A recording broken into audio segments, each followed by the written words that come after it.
Ladies and gentlemen, tonight it's really a big pleasure because I have a fellow podcaster together with me. Hi, Marianne. How are you? Hi, Greg. I'm good. Thank you very much for having me. I'm delighted. And we are both in Switzerland for a change. Yes, I think we have quite a lot of things in common, and yes. Our Swissness is one of them. Yes. And also for the audience, Marianne Rutz is together with me, really a great fellow podcaster with her outstanding podcast. But we will discuss about that. Now it's really all about operational excellence. Brilliant. Before we deep dive in operational excellence, we would like to learn a bit more about you, Marianne. And therefore, the usual question, could you please introduce yourself? Yes, happy to do so. Thank you very much. So I'm a Swiss national. I'm married to an Englishman. We live in Scotland predominantly, but we traveled a lot through to profession, and my husband being in the military, naturally you travel. So Switzerland was always my, if you wish, home. And this is where I come back to. Professionally, I started off in hotel and tourism, worked for some of the very big Swiss tour operators before I had an opportunity to move to Dublin with Hertz Rent-A-Car at the time. That was supposed to be a 9-month engagement. So Hertz provided the work permit for me. I helped them to relocate their back office function to Dublin.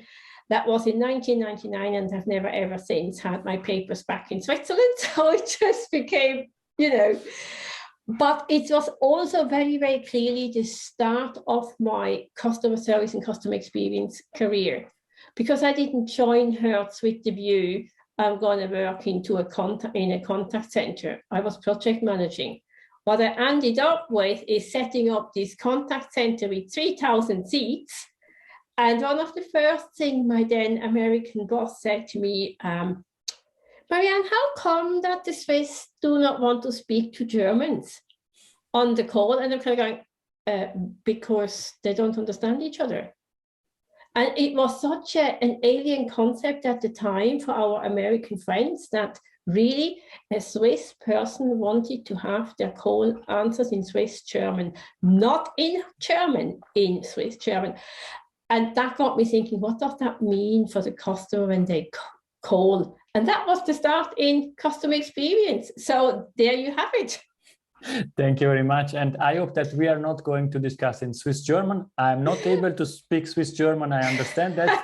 But I think for the audience could be a bit... For the audience, let's stick with English. That's perfectly fine.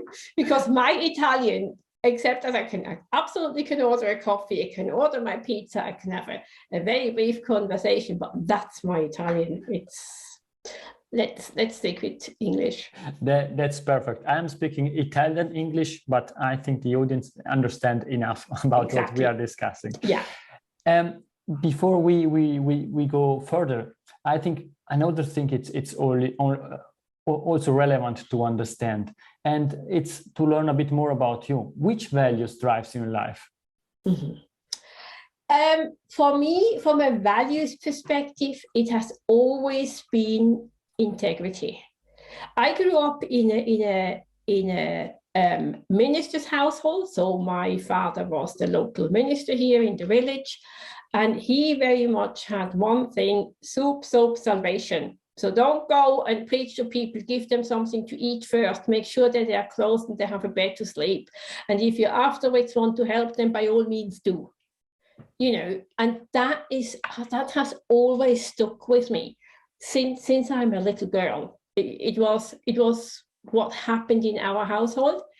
And then as I started my own business, to me, it was very much about, it's very much about integrity, being clear and transparent to my clients and their customers, what in and around what they get. That was the first thing. And the second thing is really about being grateful for what we have got. Again, that goes way back. When I was 4 years old, my parents shipped me off to my grandparents in Germany as my little brother was born. And my Oma at the time, she always said to me, Marianne, in the morning when you get up and you walk to the bathroom, just thank God for the new day. That's all you need to do. And I thought, now what's the point? You know, but it was repeated and repeated. And then I realized, actually, there's so much truth. If you start your day with a grateful, thankful attitude, things naturally feel easier. They may not be, but they feel easier.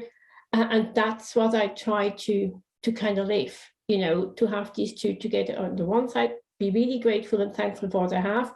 On the second side, be extremely focused on, is this ethical what I'm doing? Am I giving my customer the best value to keep that integrity piece alive?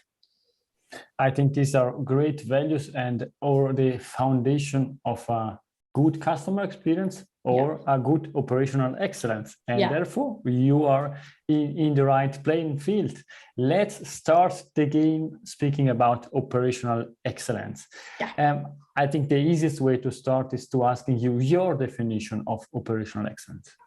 Well, you see, that's an excellent question, Greg, because that's the thing, right? Here is customer experience, and it starts when the customer starts to look at a product or something that he or she wants to buy. Operations is then when the execution of the process happens, let's say. And very, very often in operations, things go wrong. Something hasn't been sent out on time, customer complains, or as we see at the minute, goods are not available. The customer is waiting for weeks on end, and we keep telling them in operations that the goods are not there, which naturally translates into a poor customer experience, or could translate into poor customer experience.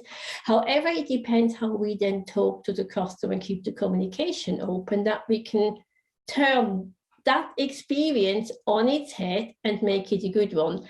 So to me, operations, the day in and out, what's happening on the ground, is, in my professional opinion, the most important department in the customer journey, where things really happen.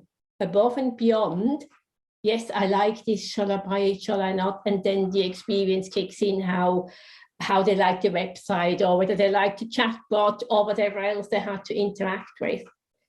When it comes to operations, if things go wrong there, then it's really bad. I can only say yes, because I was working for a credit card issuer, and think about if operation is not working, the processing of all these transactions that are coming in within every second, then things can go really bad. And therefore I really understand what you are saying, but to make that a bit more tangible, and what I really like from a professional in customer experience or in operational excellence like you, successful consultants, you have the opportunity to see different companies.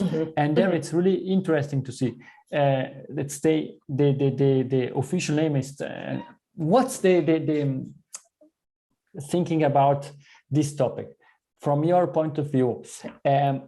You performed several assessments around operational excellence, and are companies good enough? That's a tricky question, because usually companies don't know what they don't know.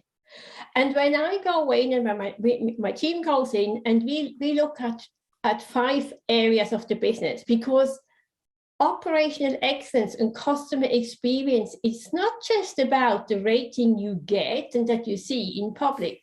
So, and when shall we say, there are 5 areas that seem to hide in plain sight. And let me explain what I mean by that. It starts with hiring. If you don't have a job description that focuses on the customer experience that you want to give, you may well hire the wrong person. So, you know, make it simple. If you work in a fashion business, for example, and your candidate has absolutely no sense, no interest, no nothing with fashion, will this person be able to really engage with the customer and feel and hear what they want? It's highly unlikely. So your job description and who you hire into the role is hugely important. The second bit that very many companies do not pay enough attention to is how you treat your employees. This is how they will treat your customers. And that starts from the very minute you hired somebody to the day this person comes through the door. We call this onboarding period. So make sure their laptop has been delivered now in the new way of working. Make sure all the accesses are there. Make sure they have a pass to get into the building on the day they start. Give them a call, make them feel valued. Companies don't naturally do that. They think, yeah, I hired somebody, this person turns up on Monday, or the 30th. And then they are, oh, why did Johnny never turn up? Because we didn't engage. The next one is, which I find absolutely crucial, is the fact that we need to equip our people with the skill to deliver the service. And that means training, whether you like it or not. And training initially is always a cost to the business. But like customer service, initially we're seen as a cost to the business. If the training sticks, if it's interactive, if it's accurate, if you run a couple of quizzes to make it fun, and at the same time you realize, oh, people know what they need to know. Oh, hang on a second, there's a straggler who doesn't know what he or she needs to know.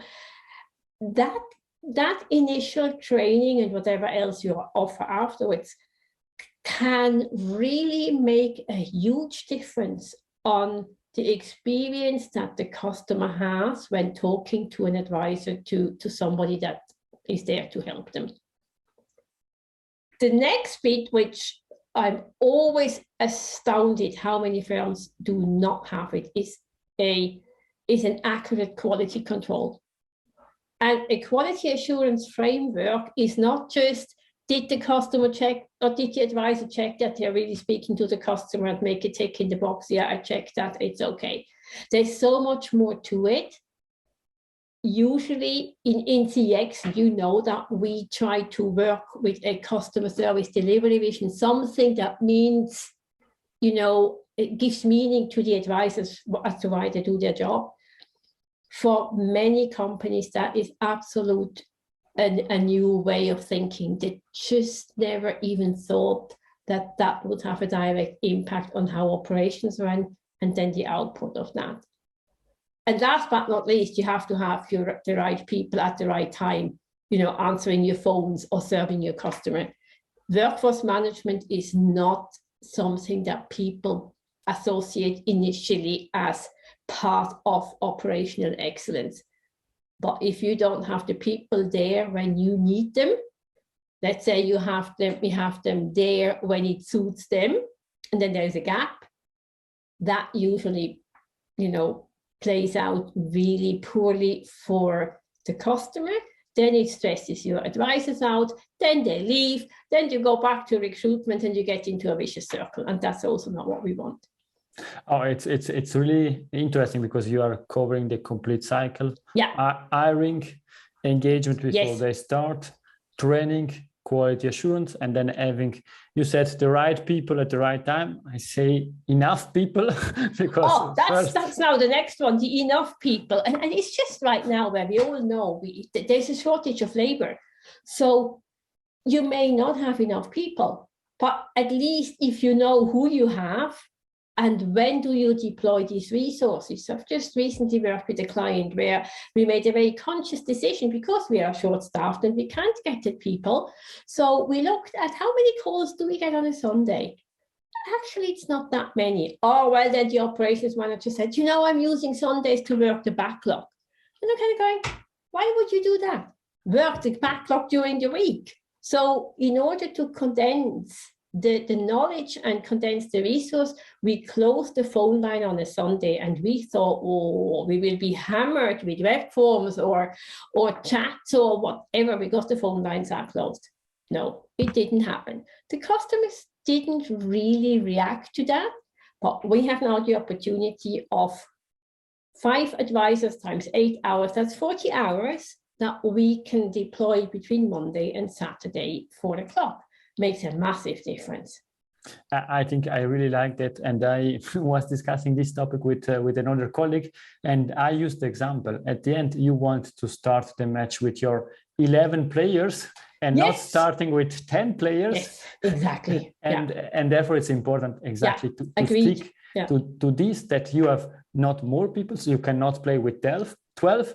And that's the same issue in business. You don't want to play with 12 because it's too expensive. Correct. Yeah. And you need to have 11 at the right time in the right place. Yeah, and totally. I love what you're saying. A lot of people are discussing about the first 3 topics. It's hiring, it's engagement, and it's training. And you mentioned something that it's not discussed enough, this quality assurance, Q&A. Could you please deep dive a bit on that? So by quality assurance, I mean, do we actually check the work that our advisors are doing with the customer against a certain set of criteria? And these criteria, in many cases, they link usually to the process, which then it becomes a tick box exercise, and it's kind of going, really, does it make a difference? Or it links to the company's values, which is already better than if it's just relating to the process. But it has by far the best impact if we create a customer service delivery framework for quality.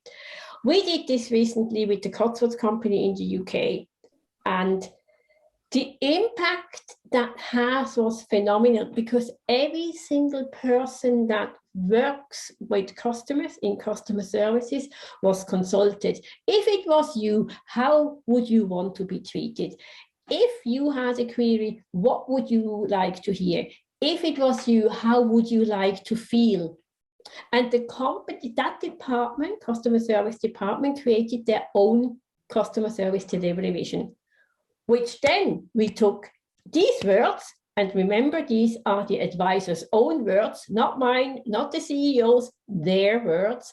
We took them and created a quality assurance framework around these words that they have chosen. So now, if the quality fails, I can go and say to Lucy, I'm really sorry, look, you only scored 75%. How does that fit with the vision that you signed up to and you helped to design? What on earth happened here? And you know what? Within no time, that quality score comes back up. And I know it sounds like a lot of work. And yes, it is hard work. But once it's up and running, you don't really have to convince your advisors anymore that they need to deliver quality, because they designed their own framework. Why wouldn't they want to deliver against that framework? And with it had a direct impact. So the quality assurance scores internally went up. With Cotswolds company, we would have sent an NPS score card of some sort after the transaction. All of these scores went up. But most importantly, the Trustpilot scores, which in the UK are rated very, very highly in the public eye. You know, how does this company perform? What service do you get? These Trustpilot scores, they just went out the roof to 4.5 in January. For 60 odd days, we were sitting at 4.5 stars, which in comparison to the competitors of that company, who sits around 4.3, 4, and 3.8, it was like, wow, what a statement to the outside world. So think about that, the impact your advisor has directly to the success of the business by having created a framework that they like and they want to deliver. That was just a game changer for my client. And we are so proud of them. And of course, a little bit of ourselves as well, because we were able to guide them through that process. Sure. And I think this framework can be used again and again. Oh, yes. Yes. You need to tailor that. But I think that's the big question I have always getting. how do we measure quality? And what you are saying is you created an inclusive framework, because all the employees, you named them advisor, were part of it. And the nice thing, what I listen also through what you said, it's not only an internal assessment or internal measurement, but you compare also with outside. And therefore, I think it's extremely important. Perhaps if you are allowed to, how did you really measure this quality? With which scores? We are measuring scores in obviously the opening of a call, and yes, we still do the critical fail piece, make sure that we speak with the right customer, that they really are who they say they are, that regulatory piece, which is, and weights quite heavily. But then we are measuring, has the call been empathetic? Was it easy for the customer to deal with us? So, how straightforward, how simple was it? And has the customer really been helped? Did we go the extra mile? And in each area, there's a handful of questions that are weighted against the overall goal to satisfy the customer. And then we would say, okay, we expect a quality score between 85 and 90%. Now, as soon as you have a critical fail, your score drops significantly, because that's the regulatory piece. So if the regulator comes in, obviously I want to make sure we are on the straight and narrow, and we are not going to be pulled up and say, well, you actually didn't check whether you had the right customer. So then it goes down to 70, maybe even to 50%. We also make sure that every advisor gets at least 3 calls, 3 emails, 3 chats, so 9 in total per month scored. Now for that, we have got quality assurance champions. People tell me, well, we're not there. We can't really afford to have somebody full-time just doing quality. I get that. But what you can do is take 2 people, make 20% of their normal day job, focus on quality, and you're already winning. You do not have to have deploy the full-blown process end-to-end from the get-go. But to have something is absolutely better than having nothing. And I really like that, because it's employees helping other employees doing this quality assurance, instead of buying a technological machine that costs millions and you cannot really use. You can run it off a spreadsheet initially. Of course, there are a lot of platforms out there that we use if you are a big organization, like NICE, call recording, or whatever it may be, where you can integrate all of that. But a lot of firms, they don't really know what technology they should be buying at the start, or they're kind of reluctant and say, well, we have only 20 people. Is it really worth the investment? If you are there and you're not too sure, create a weighted spreadsheet. Okay, if you are not the wizard in if statements, because I am not, then I give it to somebody who is. And yes, I pay for that, that's okay. But the output is much greater. And as soon as you then have that framework, you can develop it as fast or as slowly as you wish to go. And I can understand that. And I would say, if you need support, then please contact Marianne. She already did that in a successful way.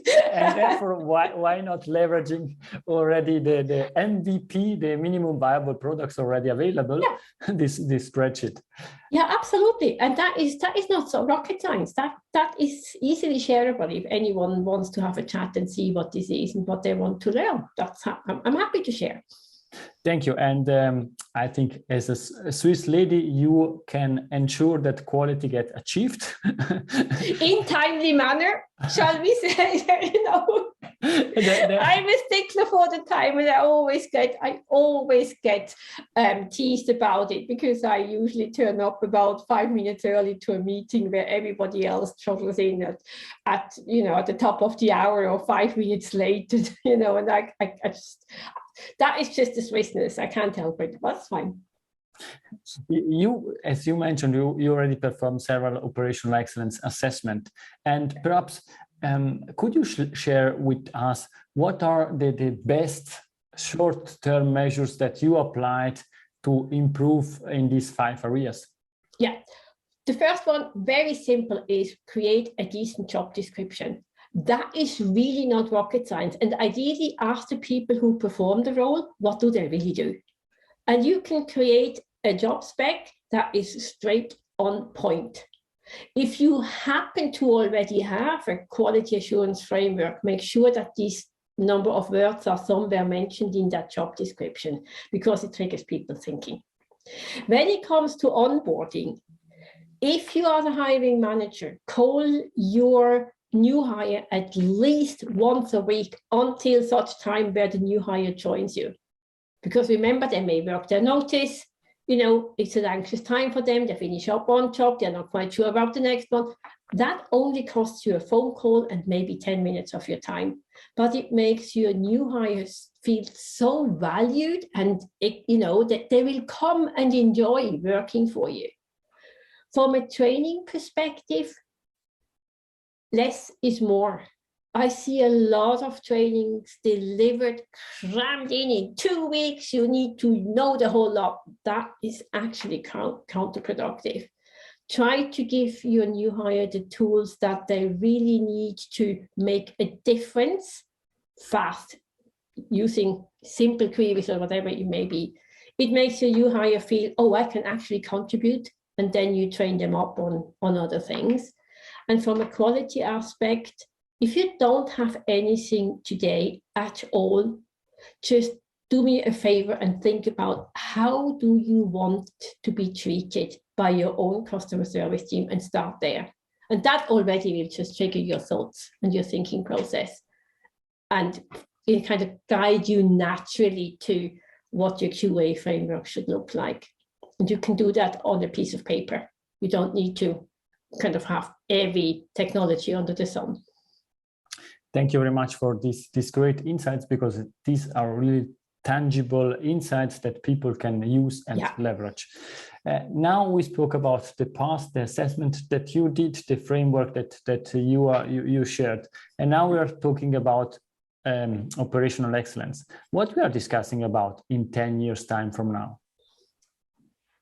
I think in 10 years' time from now, we will hopefully have iteration 3, 4, or 5 of chatbots and artificial intelligence, because we cannot get away from that. Let's just face it. This AI is here to stay. It needs to become much better. There are shoots of products that I see that are really good, but that will also mean the people that deliver a service, they become real specialists. And at least I can now only speak for the UK, but in the UK, we are certainly still lagging behind when it comes to recognizing the talent for what they do every day and pay them accordingly. So these are specialists that when the customer needs a human interaction, they get the best of the best and their problem is solved. Hopefully in 10 years' time, when that human interaction happens, we really have this highly, highly skilled workforce. But for us in the UK, it's a long way to go. And I think in Switzerland, there is a tendency as well. When I speak to people in Switzerland about contact centers and call centers, they go, oh, no. These are low-paid people. And I remember it was only recently when in Switzerland, there was a law introduced that these people need to get the minimum wage, I think 4,300 Swiss francs or something to that effect. So we have a long way to go, but it will be absolutely worth it. Thank you very much. And I really love to end this game with balancing human skills with technological with solutions. And this will be the key in future. Is the key today, but it will even more important in future. Absolutely. But before you leave, Marianne, I still have 3 questions to ask you. And these are the standard questions that I always ask. The first one is there a book that you can suggest to the audience that helped you during your career or during your life? Oh, I should have better prepared for that one. I'm of that generation when Stephen R. Covey came out. So his wisdom set me up to kind of do and get things done rather than sitting on pieces and not executing, not doing. I think still he may not be the guru at the minute, but he still set me up to do. And today I would use the Full Focus Planner by Michael Hyatt, and his book is called Your Best Year Ever. They are brilliant if you need to just focus and get things done, which we need to do in operations. Thank you very much. And what's the best way to contact you? Oh, I love to speak to people on LinkedIn initially. That they can find me on LinkedIn under Marianne Rutz. There aren't that many. We have a chat, we organize then maybe a virtual coffee. Yeah, that is the best way to connect with me. It's also time to plug in your outstanding podcast, please, Marianne.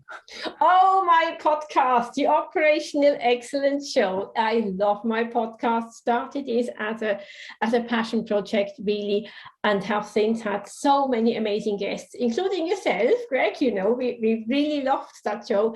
And you can find it on iTunes, Apple, on every podcasting platform, really. We push it out. Give it a listen. Let me know what you think. Get in touch. Yeah. I think, and I can confirm it, it's worth it to listen to, not because I was in your podcast, but of course, that's important, Greg. It's really great, and also congratulations, because you have more than 100 episodes. I think this is a great achievement. Thank you. Not a lot of podcasters can say I achieved 100 podcasts with such great success. Congratulations, Marianne. Thank you very much. And now we close with the Marianne Golden Nugget. It's something that we discussed or something new that you would leave to the audience. For me, it's really take the quality aspect of your service delivery seriously. Because just remember, if you have got 20 people that deliver quality to, let's say, 100 people every day, these 100 people are happy, they impact their families of in average 4, and you do the sums. That one phone call impacts many more people than you actually think. So you can't really afford not to deliver quality. Thank you very much, Marianne. It was an outstanding golden nugget, the last goal that you scored in this podcast. Thank you very much. It was really a pleasure to have you on my podcast. Thank you for having me, Greg. It was a pleasure. I always enjoy speaking with you.